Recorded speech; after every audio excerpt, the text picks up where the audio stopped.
മലയാളത്തിലെ എക്കാലത്തെ ഹിറ്റ് ചിത്രങ്ങളിലൊന്നായിരുന്നു ഫാസിൽ സംവിധാനം ചെയ്ത നോക്കത്താ ദൂരത്ത് കണ്ണും നട്ട്.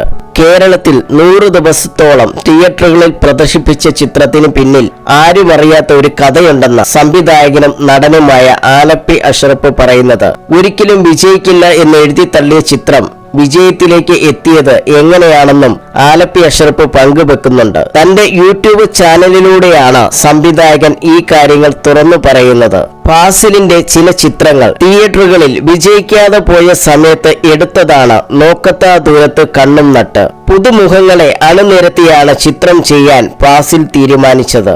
സംഘടന രംഗങ്ങളോ അധികം ഗാനങ്ങളോ ഇല്ലാത്തതിനാൽ ഫാസിൽ സമീപിച്ച എല്ലാ പ്രൊഡ്യൂസർമാരും സിനിമ ചെയ്യാൻ താല്പര്യം കാണിച്ചില്ല. അങ്ങനെ ഒരു ദിവസം ഫാസിൽ എന്നോട് കഥ പറഞ്ഞു. എനിക്ക് വളരെ ഇഷ്ടമായി. ഒരു പ്രൊഡ്യൂസറെ കണ്ടെത്താൻ സഹായിക്കുമോ എന്ന് ഫാസിൽ എന്നോട് ചോദിച്ചു. ഞാൻ കൊല്ലത്തുള്ള പ്രൊഡ്യൂസറെ സമീപിച്ചു.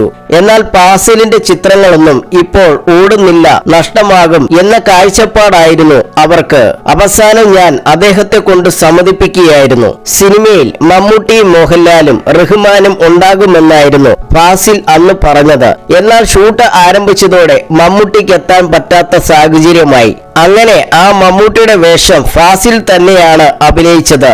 മോഹൻലാലിന്റെ ഡേറ്റിലും ചില പ്രശ്നങ്ങളുണ്ടായി. സിനിമയിൽ പുതുമുഖ നായികയായി നദിയ മൈദുവാണ് അഭിനയിച്ചത്. മുത്തച്ചിയുടെ വേഷം ചെയ്തത് പത്മിനിയായിരുന്നു. മുംബൈയിൽ നടന്ന ഒരു കല്യാണത്തിന്റെ വീഡിയോ കണ്ടതിനു ശേഷമാണ് നദിയെ സിനിമയിലേക്ക് തിരഞ്ഞെടുത്തത്. ഷൂട്ടിംഗ് ലൊക്കേഷനിൽ നദിയുടെ അഭിനയം കാണാൻ മദ്രാസിൽ നിന്നും മറ്റൊരു ഡിസ്ട്രിബ്യൂട്ടർ വന്നിരുന്നു. അവർക്ക് നദിയെയും അവരുടെ അഭിനയവും ഇഷ്ടമായില്ല. അത് സിനിമയുടെ ലൊക്കേഷന് മുഴുവൻ അറിഞ്ഞു. ഷൂട്ടിംഗ് കഴിഞ്ഞു. സിനിമയുടെ ആദ്യ കോപ്പി കണ്ടത് ഡിസ്ട്രിബ്യൂട്ടറും കുടുംബവുമായിരുന്നു. സിനിമ ഓടില്ലെന്ന് കണ്ടപാടെ അവർ വിധി എഴുതി. അങ്ങനെ ഞാനും നിരാശനായി. എല്ലാവരും സിനിമ എഴുതി തള്ളി. ആലപ്പുഴയിലാണ് സിനിമ ആദ്യമായി റിലീസ് ചെയ്തത്.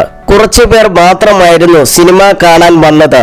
അത് കഴിഞ്ഞതോടെ തിയേറ്ററുകളിൽ നിർമ്മാതാക്കളിൽ ഒരാളായ ഔസേപ്പച്ചൻ തലകറങ്ങി വീണു. ഫസ്റ്റ് ഷോയ്ക്ക് ശേഷം സിനിമ കാണാനായി ആളുകൾ വന്നുകൊണ്ടേയിരുന്നു.